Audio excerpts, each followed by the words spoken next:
Why can't see you?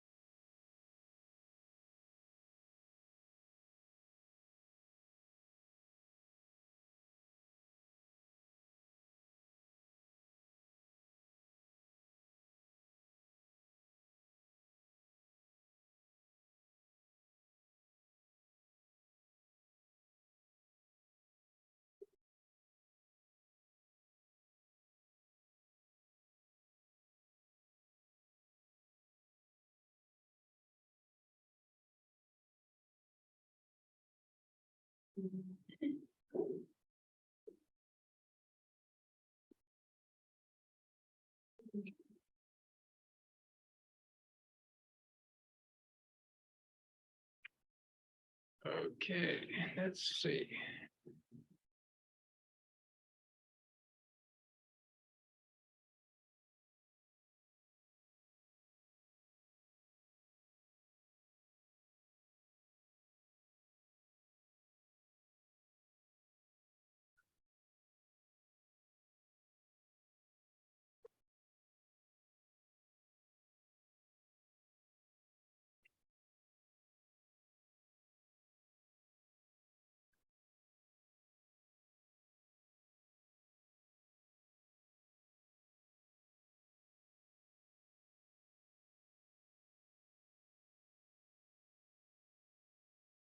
Okay.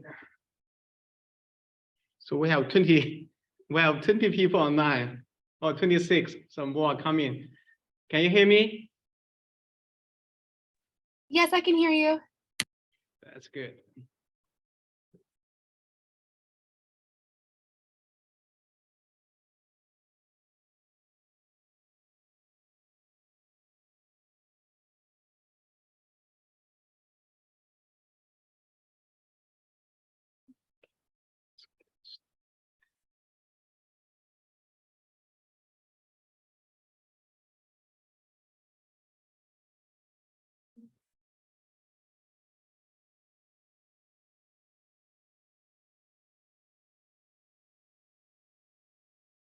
Okay, let's get started.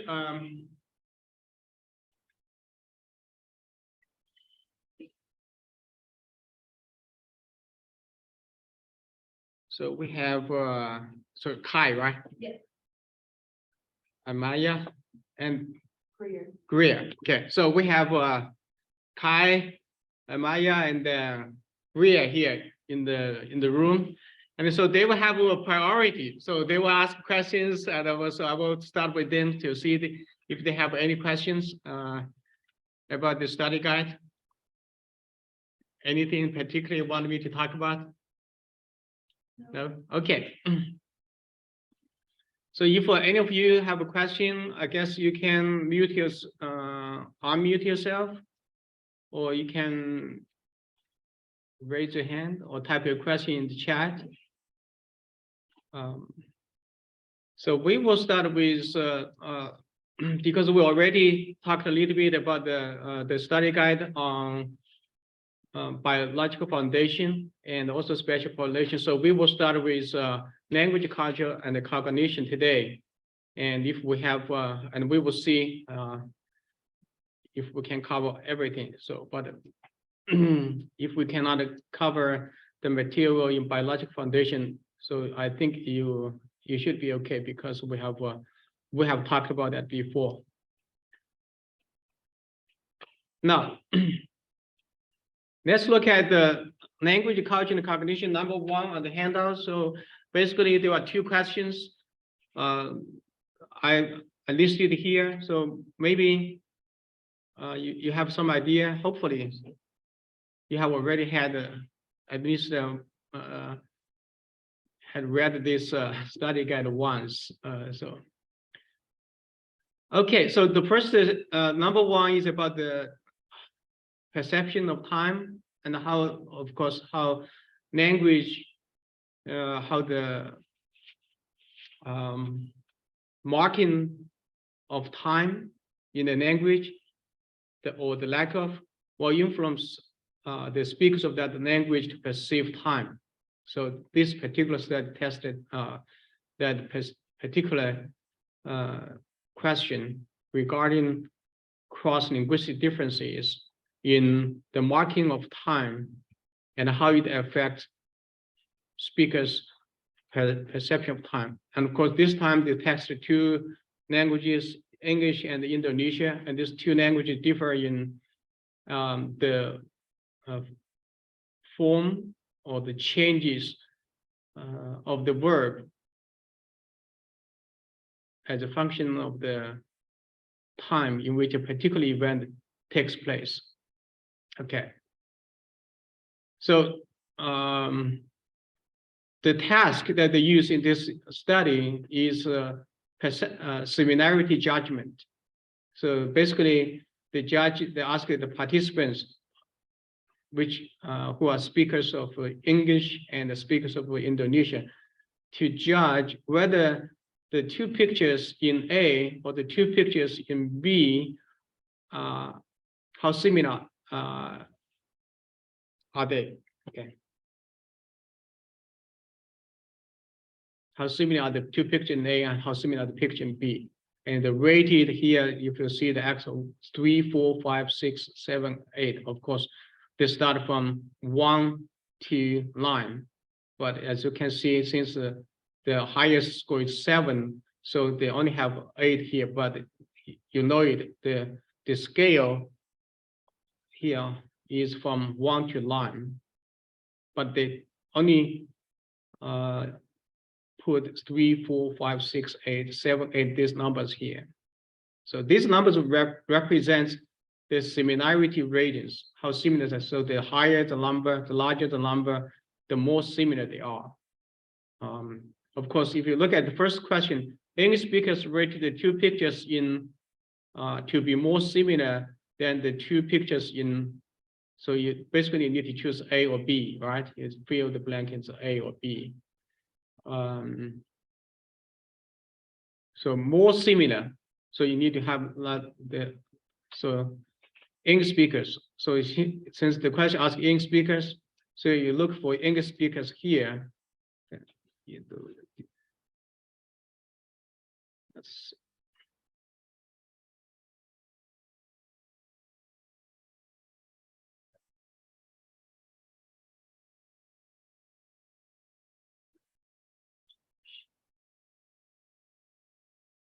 Let's share the PDF document so that I can annotate.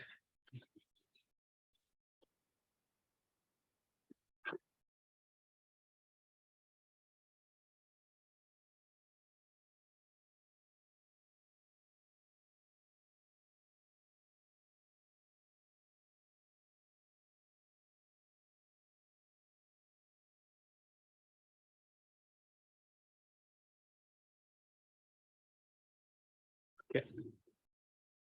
So we see here, so you need to look for English speakers here.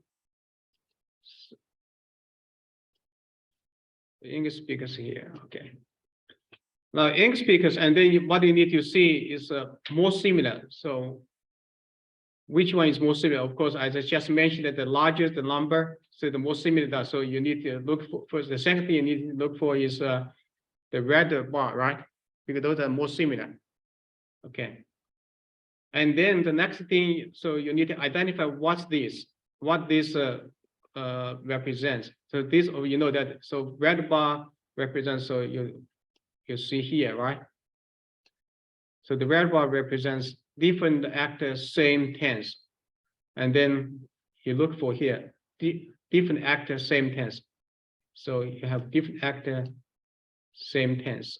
Okay. So English speakers rated two pictures in, the answer is yeah, B, to be more similar. So you have B. Okay. So here, B. Okay. Okay. Then of course,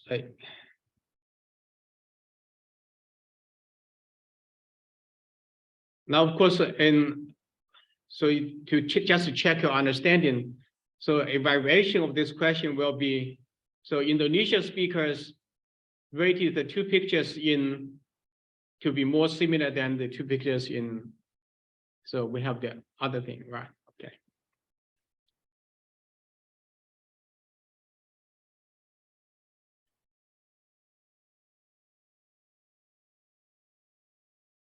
And another question you can ask is, so if we just look at, okay, since this red bar represents B, right? Okay, another question you can ask is, when it comes to the rating of the pictures in B, okay, who rated the pictures in B to be more similar? So English speakers, right? The same thing. So English speakers rated the pictures in B to be more similar than in Indonesian speakers. Okay, now let's look at the second question. Does the red bar in the histogram on the right side of the figure above represent the similarity rating on the picture in A or B?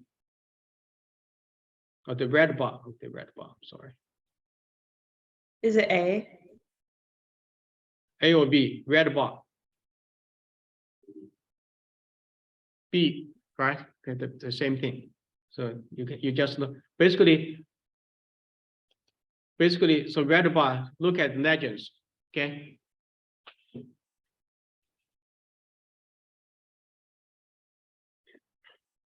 That's easy.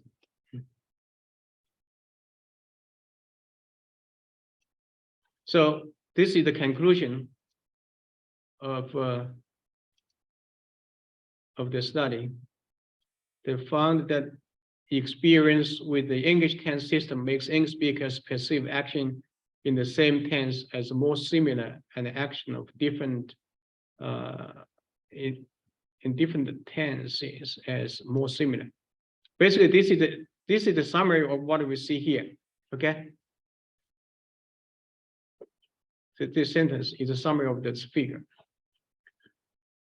Okay. Now, in the second study, in the second experiment of the same study, we mentioned briefly in class, also perception of time, but this time they used Indonesia English bilingual speakers, and this time they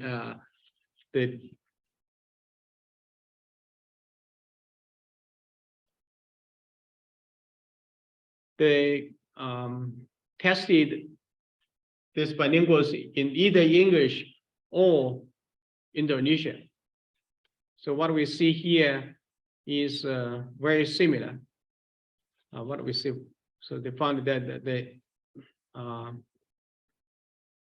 the Indonesia English bilinguals who were tested in Indonesia showed a pattern that was somewhat between the pattern shown by monolingual Indonesian speakers and the pattern shown by the English speakers. But when they're tested in English, they are very much like the monolingual English speakers. So what we so I have a question just to test you whether you can read these figures. So if we look at the results here and look at what we see here, so if we look at the results, it represents the testing, the group of bilinguals who were tested in which language?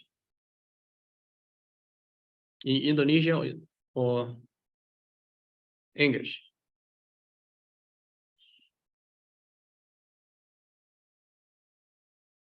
Or another question. So if we see here, found that if we look at this part, okay.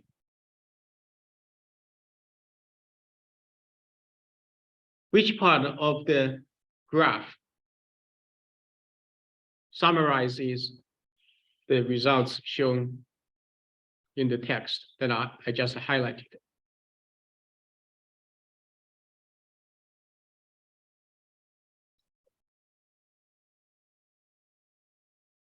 This one or this one? Sorry. The right one, right? Okay, the right one. Because somewhat in between the monolingual speakers and the English speakers, which means that it is there is no clear pattern. All right. But what we see here, this side, if you look, the left side is essentially what we have seen here, right? Okay.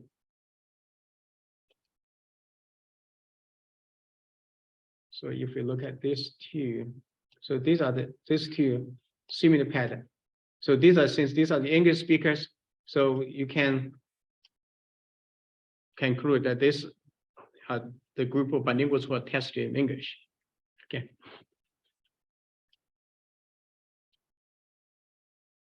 Any question about this part? Okay. Okay. Now number 2. So this questions, the study that we talk about is the way in which we talk may shape our actions. So these researchers, they asked the 50 college students to perform 2 tasks. First, they were told that part of the study was handwriting, and then were given a sheet of paper with space to write down 20 times one of the following words. So this is very easy. So you have, okay, so the 4 different, so corresponds here, right? Okay. So the 50 students, basically they're divided into 4 groups. Each group wrote either will, I will, was, will, or I. So these are the 4 groups. Okay. And then they also complete the second task, which is allogram. And then they were given 10 minutes to complete the second task. And here, this figure represents the mean number of correctly solved allograms as a function of the words or word pairs the participants wrote. Basically, this figure 2, represents the mean number of correctly solved allograms as a function of the 4 groups by the participants in each group, right? And here you see number of correctly solved allograms. Of course, the larger number, the better. So very clear. So this group, what we see here, completed or solved the most allograms correctly. Okay. Or the number of correctly solved allograms was the largest for this group. Okay.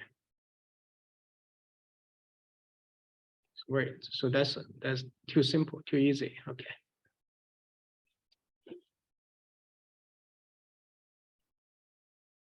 So the next one, number 3, is about the effect of language or effect of the features of number words in a language on math learning.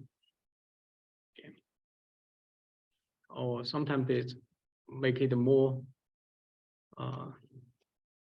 fancy, mathematical thinking. So basically it's math learning, simple.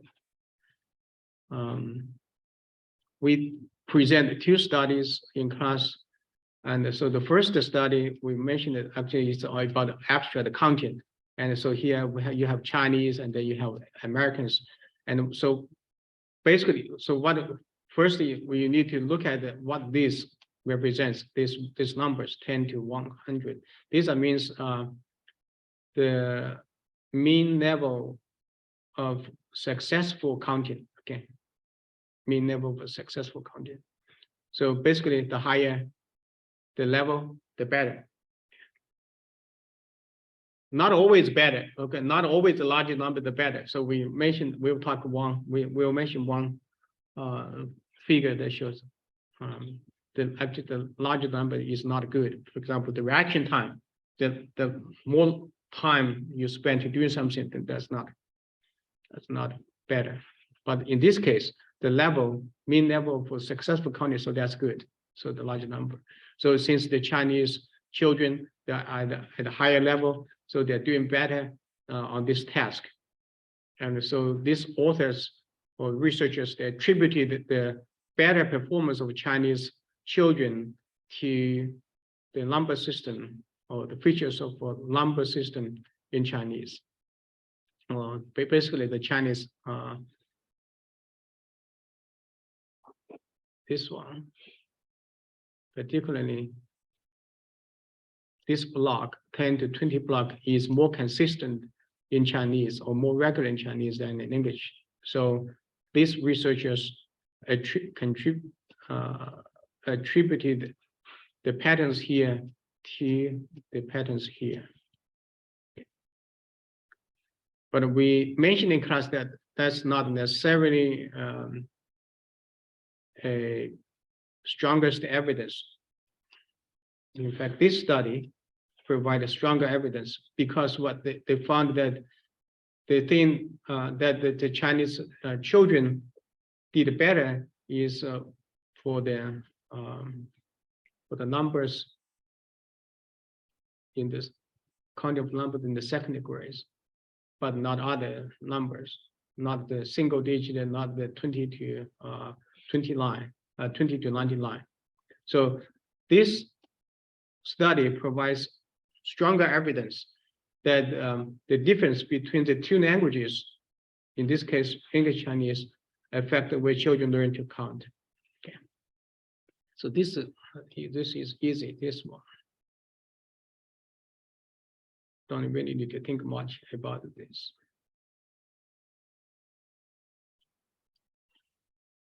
Okay, number 4, this grammatical marking of gender.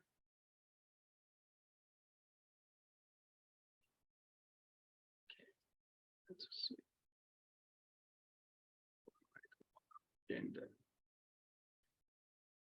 So many languages differ in the grammatical marking of gender, but this study only looking at Spanish and English.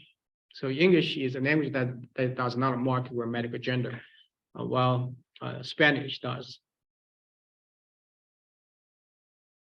So this 1996 study compared the performance of English-speaking and the Spanish-speaking 3 to 4-year-old children on a sorting task. So this is a sorting task, sort objects involving only pictures. Basically, they give them pictures of objects that may differ in to be marked differently, at least in Spanish. Okay. And then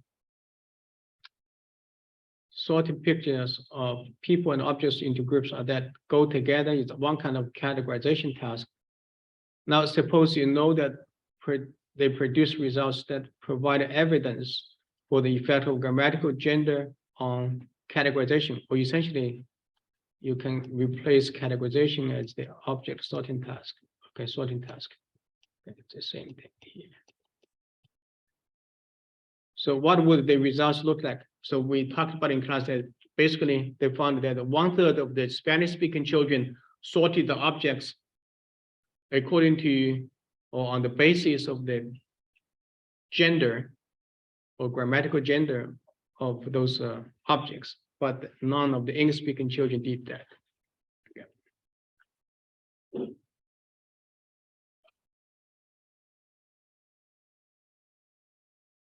Number five. This one is about the color perception. So the real effects of language on color discrimination, or color perception, essentially. Perception.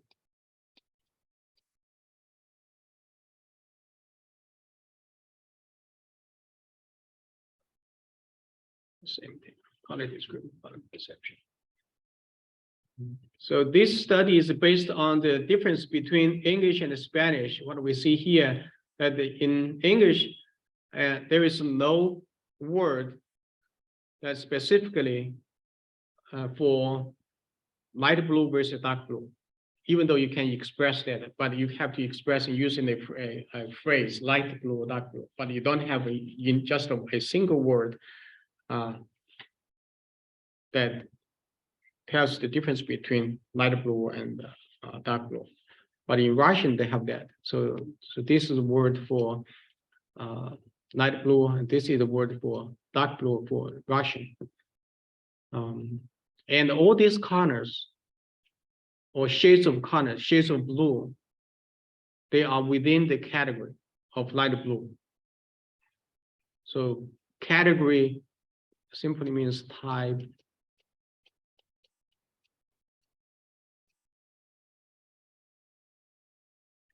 or kind.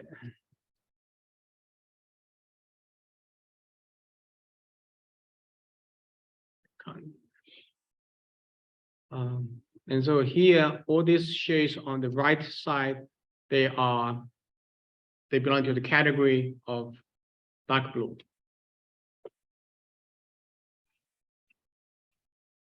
And if you pick any of these shades on the left side and compare it to a shade of blue on the right side, you are comparing two shades of blue within or between category. Okay. So you're comparing a shade of blue in the light blue category and a shade of blue in the dark blue category.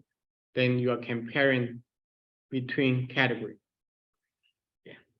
Typically, it is easier to discriminate between category. Okay. Than it is to discriminate within category. And when you see that difference, if you see the discrimination, if you see differences in the ability to discriminate between category versus within category, then you show a category advantage effect. Okay. So this is what we see here, category advantage effect.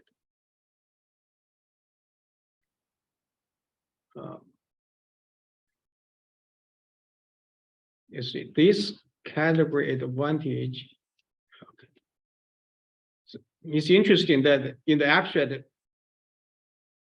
they did not mention category advantage before, right? But so they have this word, this category advantage. So basically, what is this category advantage? What does it refer to?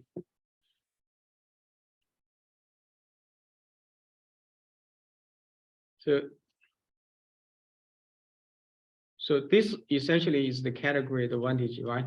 This part.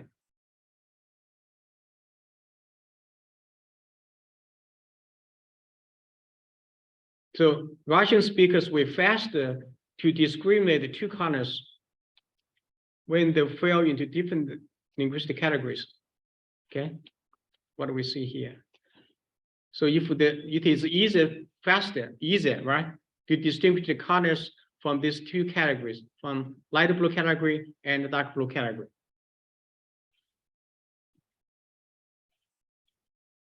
Okay.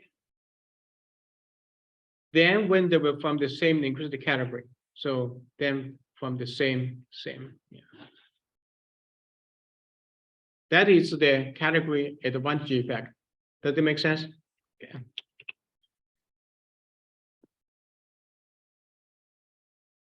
So basically, if you look at this figure, now who is them doing better? So let's just there are two categories, right? There are two, you can say two different kind of stimuli. So first the question, which the white bar doing better or the gray bar is doing better? Gray bar is doing better, right? Because this time, look at it here. So we're looking at the reaction time. So then more time it takes, then the poorer the performance. The less time it takes, the faster and the better. So since the gray part, it takes less time. So it's better. So based on what we see here, based on this part, we did.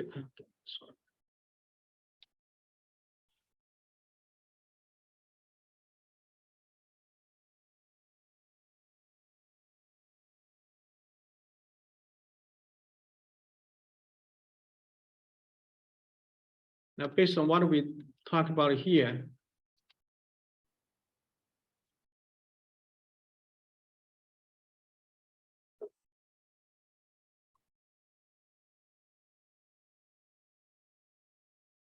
So the gray part, which type of student? Is it within category or is it between category?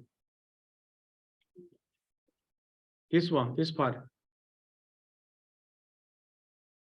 They're doing better. Doing better for what? Doing better on which type of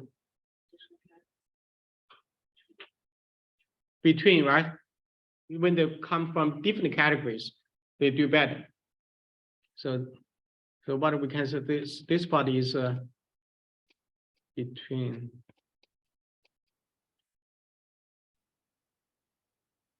Okay. So this part. And this, the white bar represents cross category. Cross category.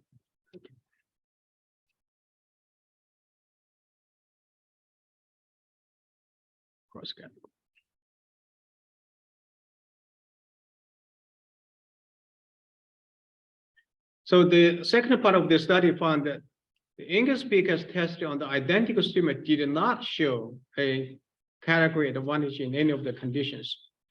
Okay. So what we see here, so we see a category advantage, right, on the left.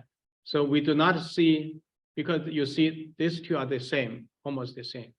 And in fact, they're doing a little bit better than the between category. Okay. So based on the abstract, speakers of language B, which is language B? English, right? Okay. English. When you say cross category, does that mean within the category for the white bar? I'm sorry, I didn't hear. What? She says, she's asking if when you say like cross category, do you mean within this category? Cross category means cross category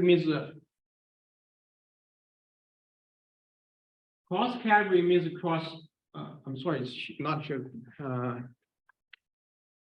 Cross category should be. I'm sorry, it should be here. Should be within. Okay, so between is cross. I'm sorry. Thank you for asking this question. Okay, thank you for asking for clarification. Okay, I'm sorry. This should be within. Okay.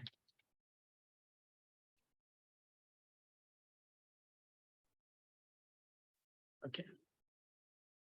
Because we only have within category or between category. Okay, I'm sorry.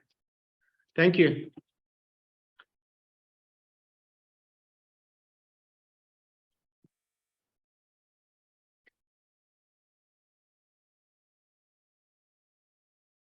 Any other question?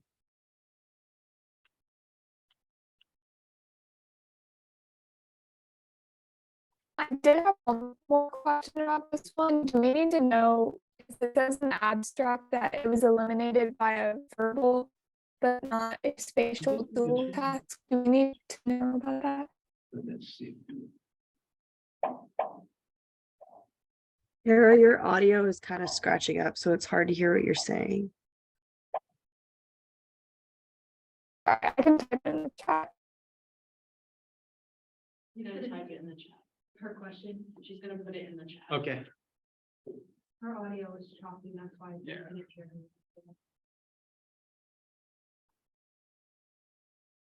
So if you look at it here, so which question is A? So we're ready to, so this B is English, then A is Russian, right?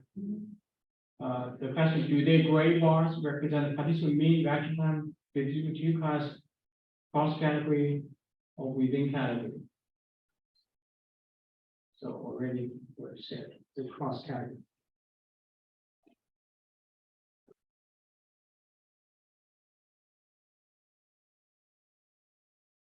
So basically, the color perception is very similar to speech perception that we talked about. So the category advantage we will also see in speech perception.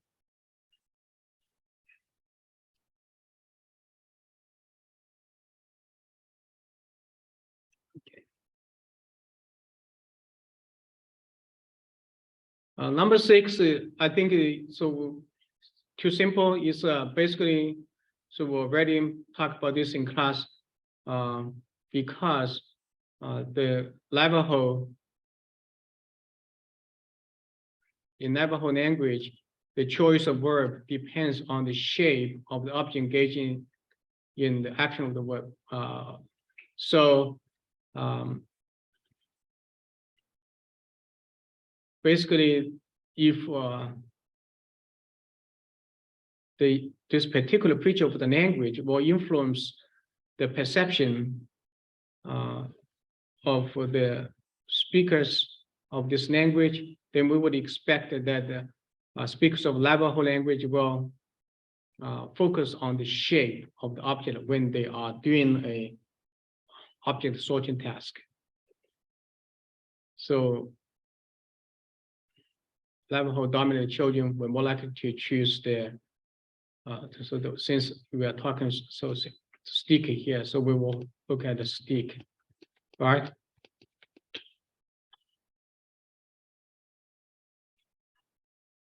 Of course, blue stick, since no, yellow stick.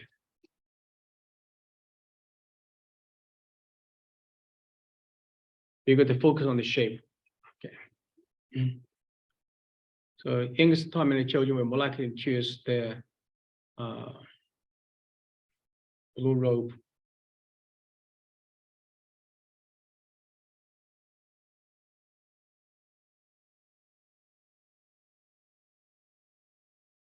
Okay. So this pattern only found for basically the bilingual group, because the monolingual English-speaking children, they perform similar to the Navajo children. That's okay.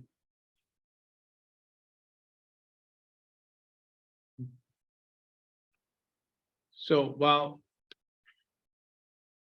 the results of the overall study is hard to interpret. So whether the language will have an effect on action or on object sorting task. But this part, if we just look at the bilingual children, we seem to have some evidence that the language that they use will influence their the action. In this case, the object sorting task. But always remember that bilinguals, they may show some different patterns than monolinguals. So even we remember that the study for the time perception, the bilinguals, depending on which language they are asked to do, right? Which language is a testing language. So if tested in English, so they behave like monolingual English speakers. But if they're tested in Indonesia, then the pattern is in between. So in this case, it's hard for us to distinguish. But so the result is difficult to interpret, but the results here is straightforward. So you should know.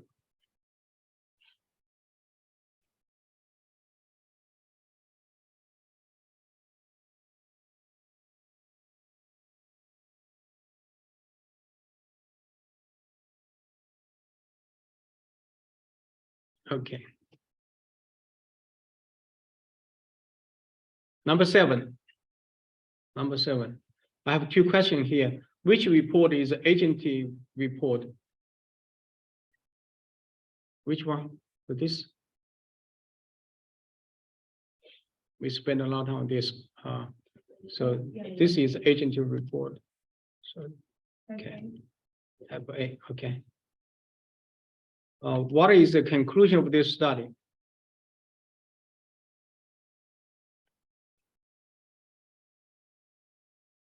What is the conclusion of this study?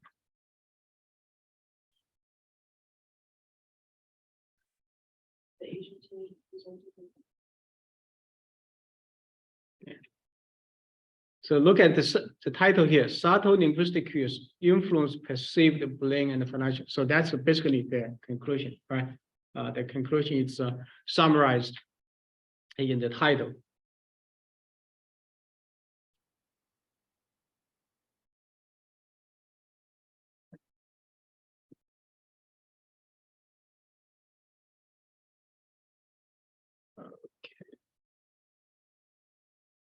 Now, number 8. Number 8 is related to number 7, but presents something new. So this particular study, they look at the cross-linguistic difference in eyewitness memory. So here, the cross-linguistic difference is between English and Spanish. So English and Spanish speakers describe intentional events similarly, using mostly agentive language instead of non-agentive language. So you need to know what is agentive language. We have seen examples here, a lot of here. So like this is an example of agentive language. Okay. This can be an example. And of course, these are also agentive language. So these are all examples of agentive language.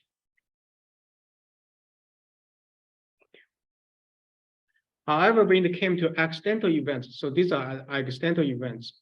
Okay, English speakers used more agentive language than did the Spanish speakers.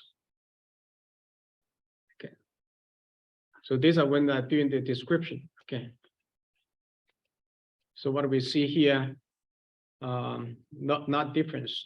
Okay, you see nose s, not NS means that not significant. That means there is no difference.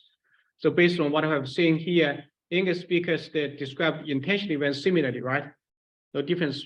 So what type of events are here?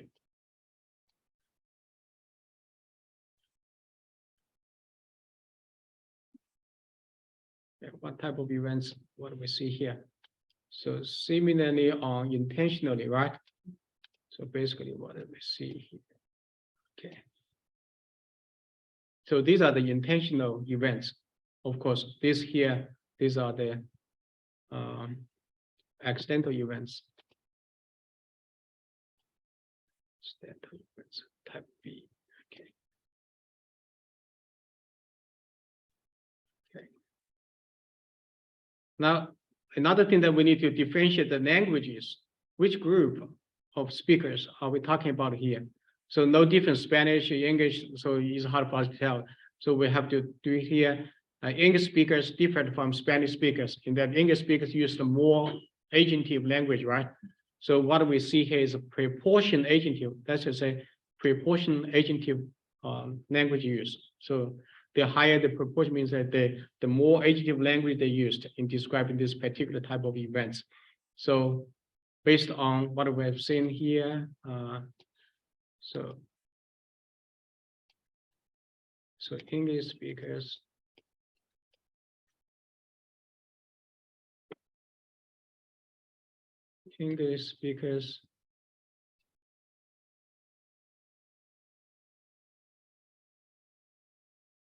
English speakers use more agentive language than Spanish.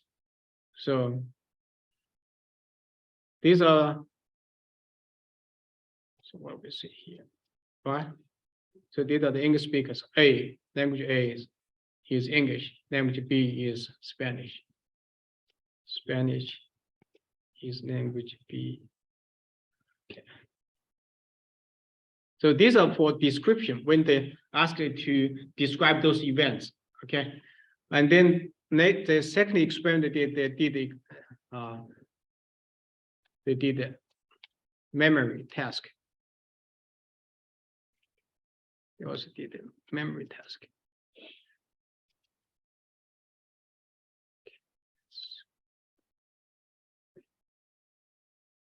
Non-linguistic memory task. Mirrored the pattern. So they see a similar pattern here in the memory. So basically you see what I see here. So this part, no significant. So that's it. That is what I mean by the same pattern, right? And then for this part, also similar. So similar. So again, so if it is similar, so if this is language A, so this is also language A. So these are English speakers, these are English speakers.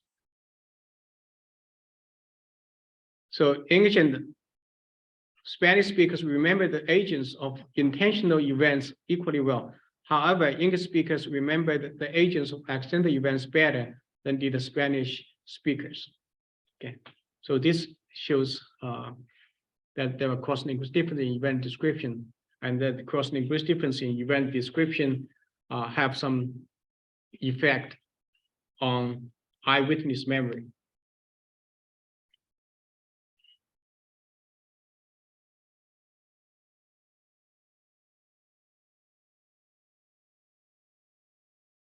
Okay. Any question about this section?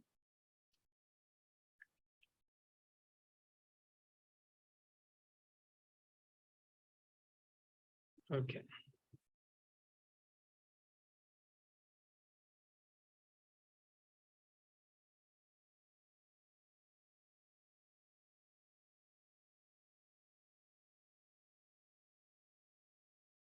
Okay. Special population. Special. Wait, you said, sorry, I have one question. You said X was the agentive and Y is accidental. Yes, X is intentional. Y is accidental. Oh, okay, thank you.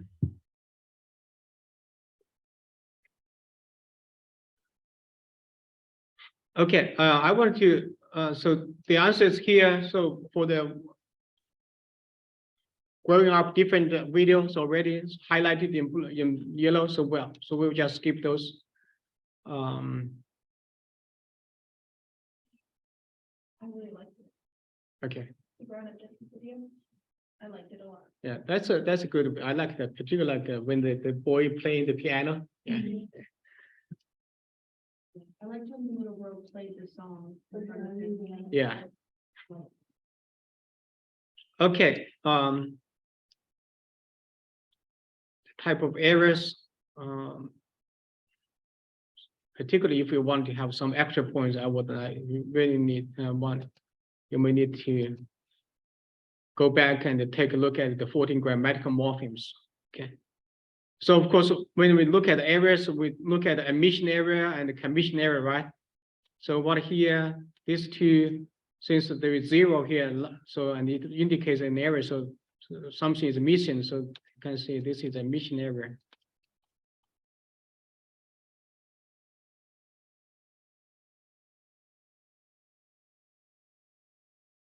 What is missing here?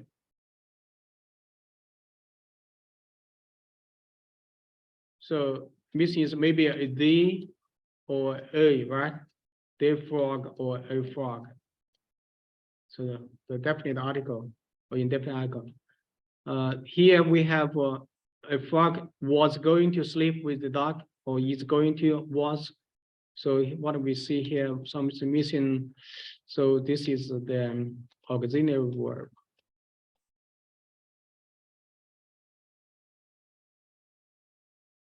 Auxiliary verb.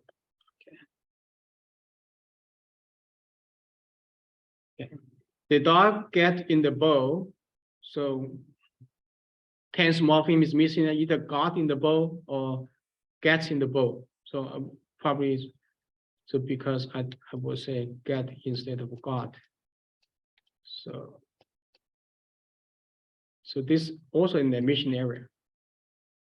Again, the past tense morpheme is missing. He grow or growed. So omission again. Past tense morpheme. The little boy put it. In this case, we have a.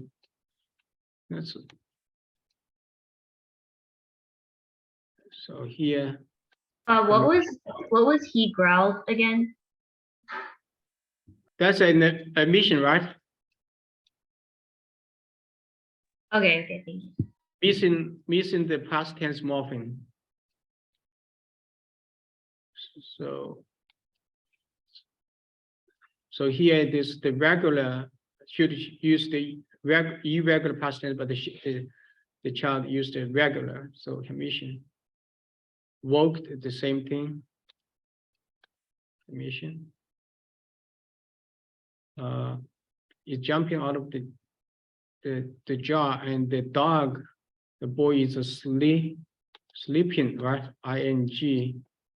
So let's see, let's use the red one to indicate is a emission error. Okay. So this is also emission. And this one, the dog and the boy are looking. So you will say add, right? In English. So add. So this is also a commission error.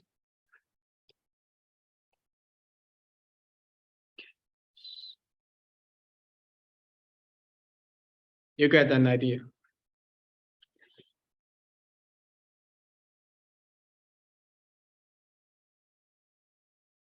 So here,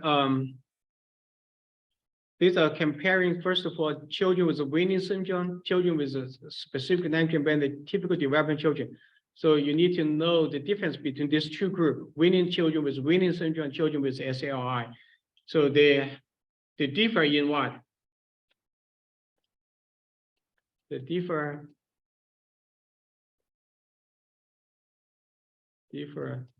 in IQ, right?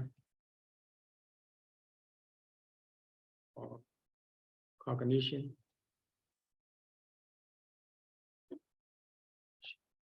Cognitive skill, cognitive abilities. This are the different, okay. But what is interesting, what we see here, so here talking morphological area, they call it complex syntax. So what we see here that these two groups, children with Winning syndrome, okay, these are the, let's see. So what I need to see, so this part is, this is the typically developing, right? Okay, and here is also the typical developing.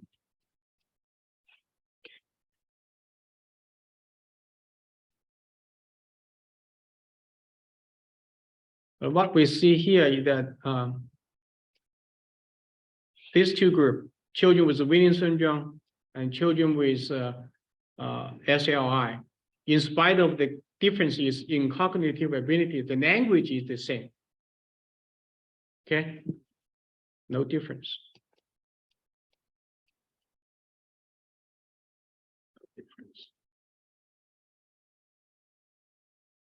In language, in this case, morphosyntax. So this suggests that there is maybe dissociation between language and cognition, okay? And also may suggest that the morphosyntax can be developed independent of cognitive abilities, cognitive deficit.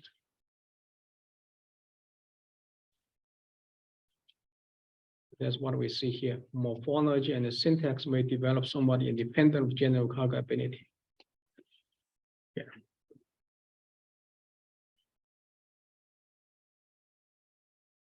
Okay. So this will not be in the exam, but so it's good to know. So just, I think it's an interesting study. Would you mind scrolling back down to 4.3 for me? 4.3. With the omission errors, I'm sorry, these ones, yes, thank you so much.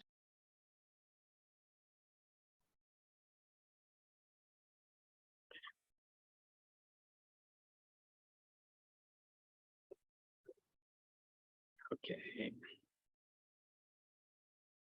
So just now, these are the features, difficulty in social interaction activities. So these are, so ASD, so you know it. Okay. So these are used to assess as a diagnostic tool to assess children with risk for ASD, autism. Okay. So first of all, let's look at this one. These are the, first of all, look at the black column, a black bar. So these are the receptive vocabulary, language, age,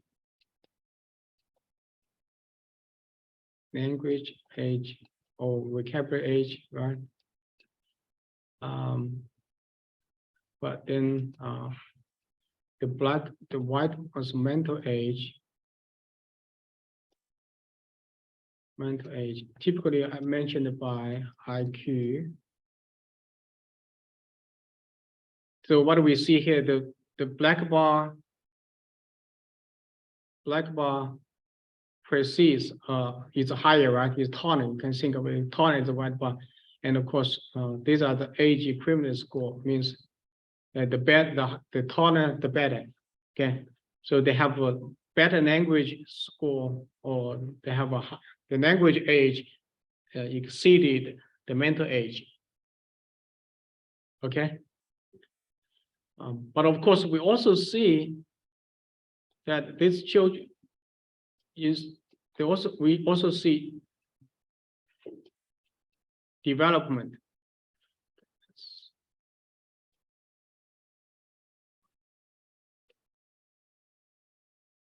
see.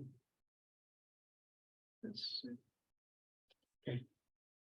You see development here. Right? We see development. That's indicate development.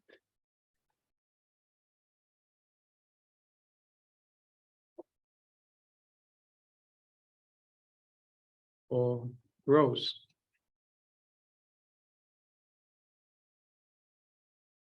So for children with Williams syndrome, in spite of the cognitive impairment, we still see growth in the language ability and in growth of the cognitive skills. Okay. The older that these children are, so the better the vocabulary, the better the language skills, and the higher the cognitive skills. Okay.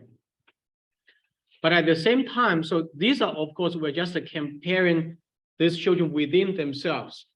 But if we compare these children, and if we just compare the children within themselves, we compare the relative strengths and the weakness, we see that they have some strength in vocabulary, right?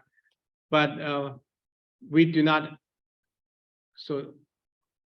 yet compare them with typically developing children. So if we compare them with typical developing children, we see now that they are still lagging behind in terms of the vocabulary. Even though vocabulary seems to be a strength for them, the vocabulary is not as strong as typical developing children. So note here, these are the 11-year-old children with Williams syndrome, right? The vocabulary is at this level. But if you look at the age appropriate ones, which means that if you compare them with typical developing children, you can see the vocabulary age of this 11-year-old are kind of like 9-year typical developing children. So this suggests that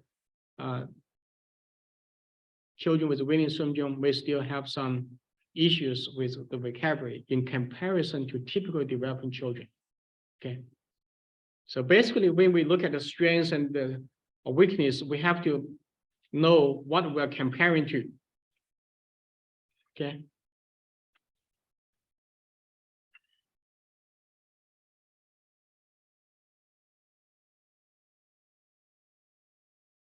Okay. This will not be a test on the exam, but so these are some things that are interesting. Language capacity and phrase processing, we see both.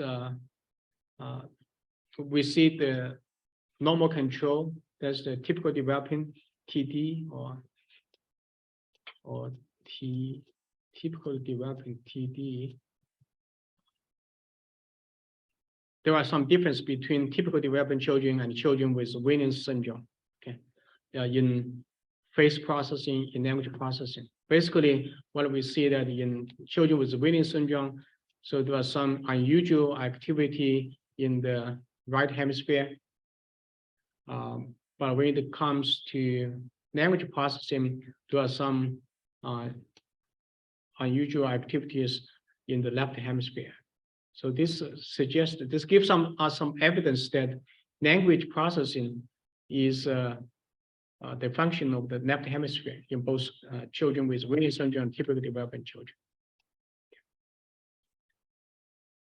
we look at the language skills of children with Winning syndrome and children with Down syndrome, even though these two groups, they are similarly, they are similar in the intellectual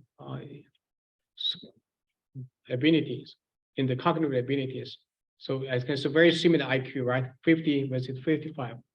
But if you look at the language samples, so these children with Down syndrome, very simple story, not very complete.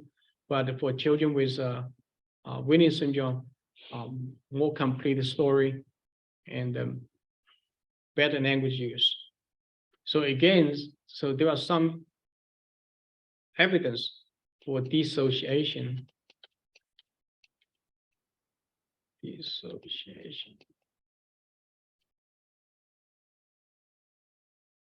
Between language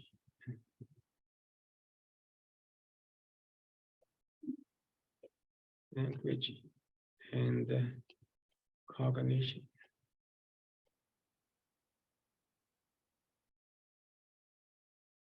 Okay. Another thing that you may want to do is read these samples, and so maybe I will provide some other examples, and you need to figure out. So, for example, I provide a story like this. You know that this is produced by a child with Winning syndrome, and if I provide some story like this, this is the story by a child with Down syndrome.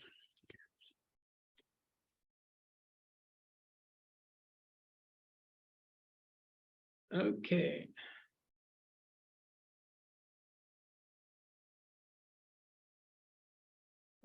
So A is straightforward, so I'll skip here.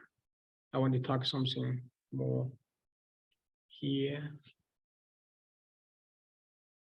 Okay, so this will not be in the exam, but there's something that I found is a very interesting study, and it's a more recent study that provides some evidence that are consistent with the 1996 study that we talked about. So very 2006, very similar. Okay, similar to.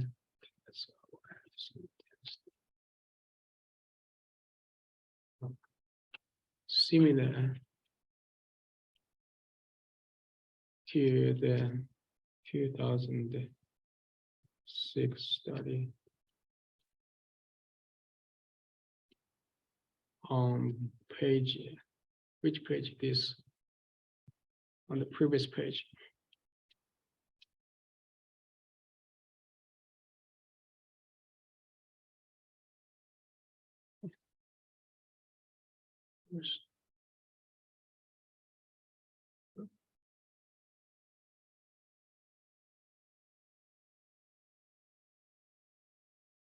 So what they found is that language is left natural through life. The right hemisphere contribution to language processing is also strongly early in life and decrease through childhood.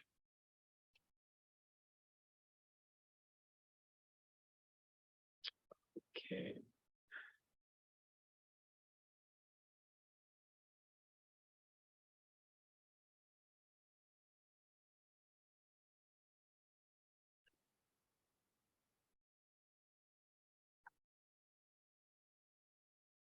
What is the right ear advantage and right hemisphere advantage? What's that? Or right ear or right visual field advantage. So one thing that we need to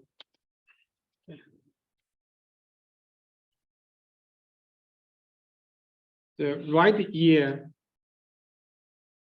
advantage for language, right? Right ear for language stimuli.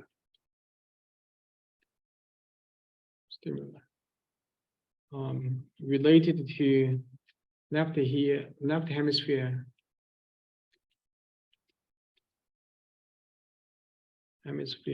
dominance for language.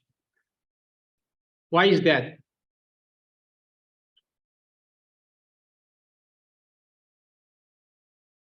Why is that? Why is that? The corpus callosum, it sends it to the opposite side. Yeah, you realize the opposite side is you are right, but it's not the corpus callosum. Of course, yeah. So corpus callosum collects the two parts of the brain, the left hemisphere and the right hemisphere. But what we say, so this part is mainly about the contralateral function.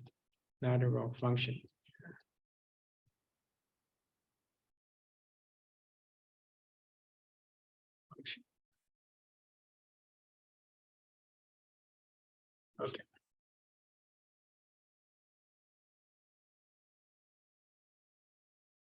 So what are these tell us? Could you scroll back up for a second, please?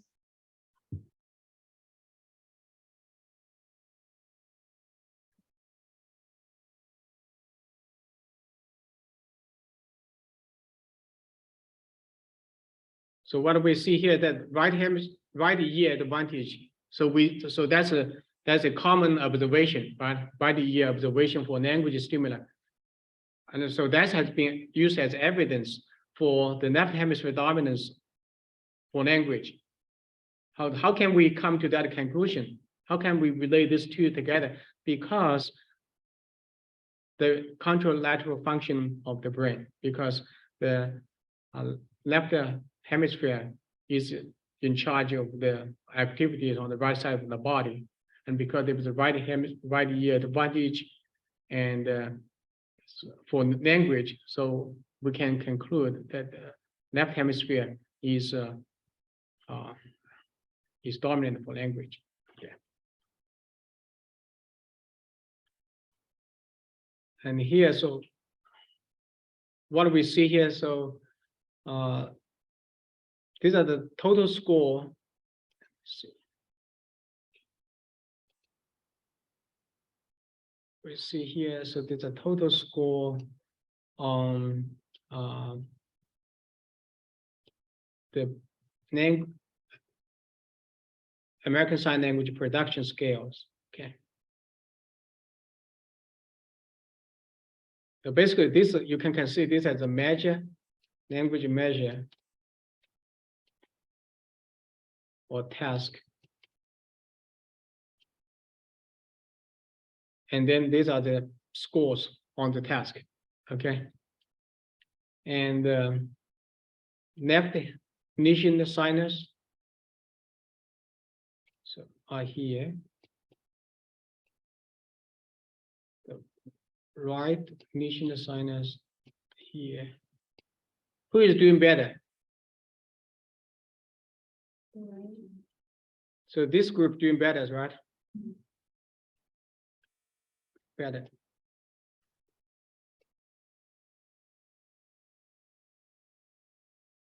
So damage to the right hemisphere has less influence or has less impact on language than damage to the left hemisphere. And this is very similar to what we found in speakers of a spoken language, which suggested that left hemisphere is also responsible for language in sign language users. Left hemisphere is not just responsible for language, but also not just responsible for spoken language, but also responsible for sign language. Okay.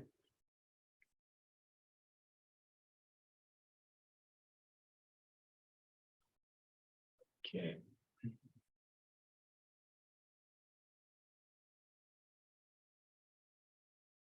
So what does this figure tell us about chimpanzees and other species ability to learn the human language? How do we find the answer?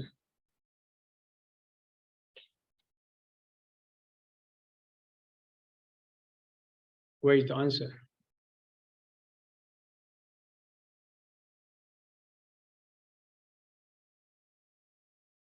these are just chimpanzee. No evidence of ape's ability to use a grammar. Yeah. That's okay.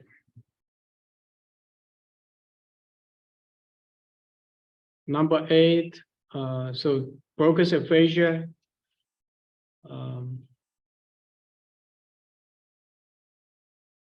So Broca's aphasia here, Broca's error, Wernicke's error. So we will focus on these two. So Broca's error here, Wernicke's error. So Broca's error impaired speaking, Wernicke's error impaired understanding. Oh, this part is more about syntax, morphology, morphosyntax, or grammar in general.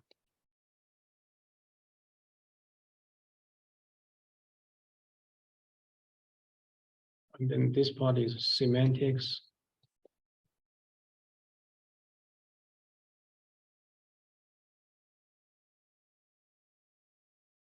Meaning.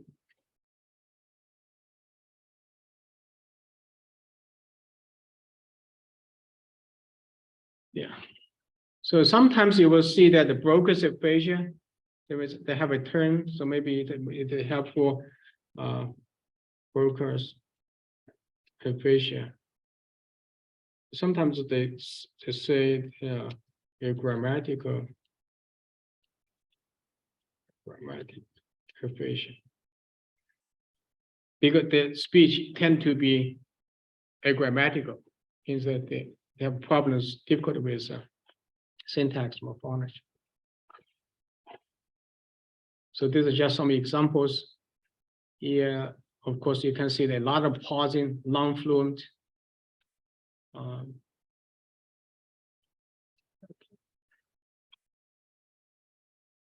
Non-fluent speech observation. So that's the feature that you want to look for. Observation, non-fluent speech. So if you look at it here, this is non-fluent speech, non-fluent speech. And here, this is also non-fluent speech. So this one, I would say is Wernicke's aphasia. So this is also Wernicke's aphasia, this one. Wernicke's aphasia.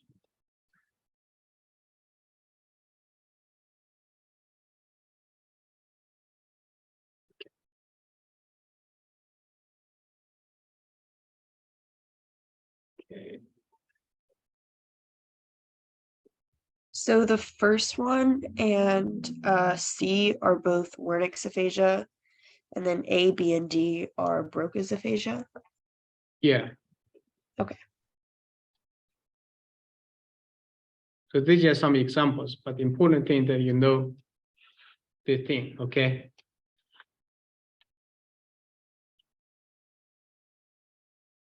Okay. So this one, we talked about this in class, so you should know now. First of all, tell us about the naturalization of the brain. Certainly, so since you see left hemisphere, I'm sorry, so let's use different color. Okay, let's use different. So L is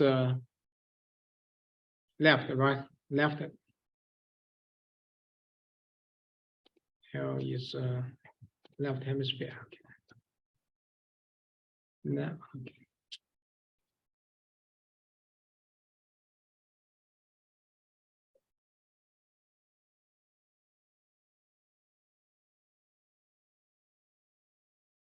So L left hemisphere.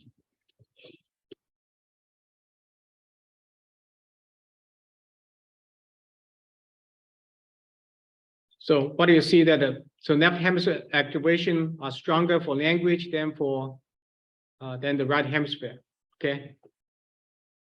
So this basically is the first question is about. And then preference for speech. Okay,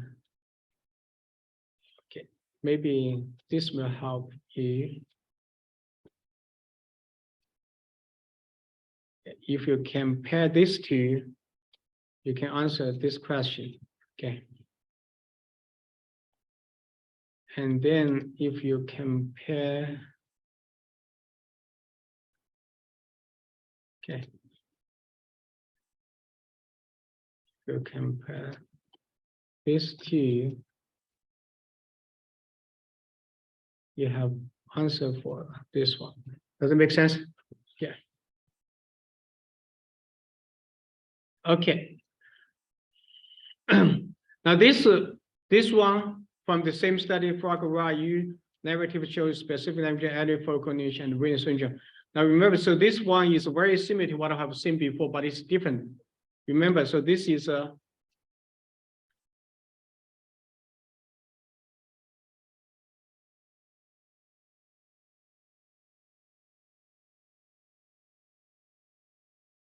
okay, now we have a focal lesion, okay, specific language impairment. But not no winning syndrome in this study, in this figure, right?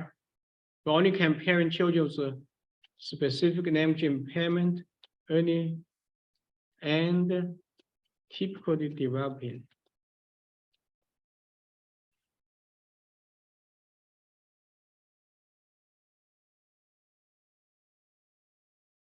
Okay. So these are the three groups of children that we're comparing. So what we see here is that, okay, these two groups of children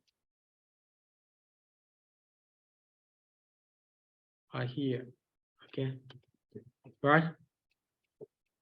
Children with specific language impairment and the children with brain damage. These two are similar.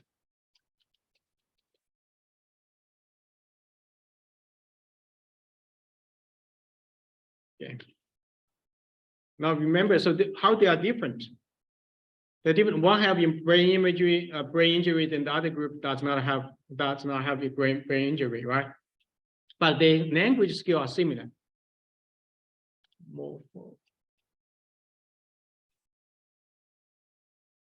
Syntax.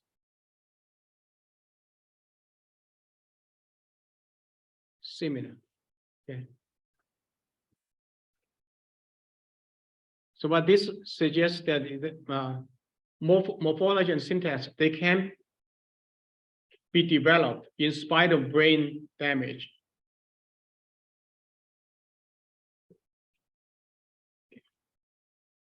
And because these children with brain damage, one part of the brain is damaged. So maybe the other part of the brain takes over the responsibility. And for those children, particularly with the right hemisphere damage, probably so because the left hemisphere still functions well, so we can take care of the language development. But for those children with left hemisphere damage, maybe the right hemisphere will be able to take over.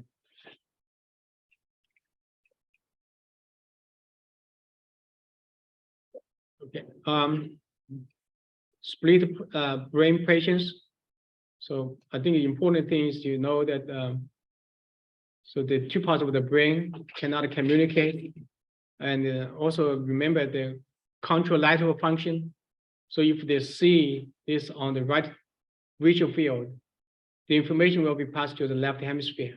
So they will be able to, because left hemisphere is responsible for language, they will be able to name it. But if they see the object on the left hemisphere, left visual field, the information will be passed to the right hemisphere, and now the right hemisphere cannot communicate with the left hemisphere. So they may not be able to name it. They will tell you they see nothing, they saw nothing, but they will be able to draw the picture or to pick up that item. Okay. And this is something that we didn't talk about in class, but it's very interesting. So if you split the word heart, so he, H-E-A-R-T, and put in two sides, and so ask them to fix the eyes in the middle here. You fix the eyes here, and then ask them what they see. Okay, and then they will only see. So think about it. So ask the question, what word did you see? They will only see, they say they only see this part, because this, the right stimuli, or the information from the right side will pass to the left hemisphere for processing. So they will not see the left side. Now point with your left hand to the word you saw, and now they point to the left part. So that's interesting. Okay, I think that that's about it. So these other things, I think this is very easy. So basically, if you look at the lexical processing, this is left side, okay, left hemisphere. So next processing involves only the left hemisphere, but the semantic processing involves both left hemisphere and right hemisphere, right? Okay. Okay.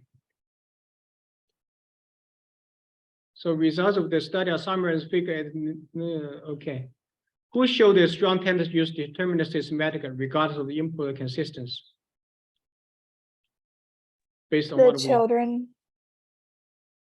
the The children. children. The children show a strong tendency to use determinants systematically regardless of the input consistency. Yeah, so they try to regularize the input. In contrast, adults use the determinant when the input is consistent, but when the input is inconsistent, these adults also use this determinants inconsistent. Okay. So two important results. First of all, you see that these two cohorts, they differ, right? You compare these two, compare.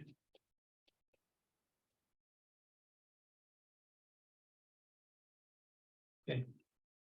And then here, the three, you also compare. So that will be, you make two comparisons. Okay.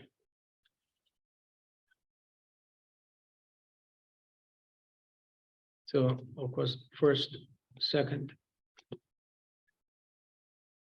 First, changes that have occurred depend particularly on having young children acquiring language.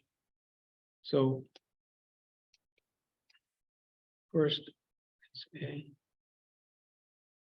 And then the Negro Sign Language become majorly richer over the years as the new generation. Second, okay. So the second finding relates to comparison between these two cohorts. The first finding relates to comparison between children in each cohort. Okay.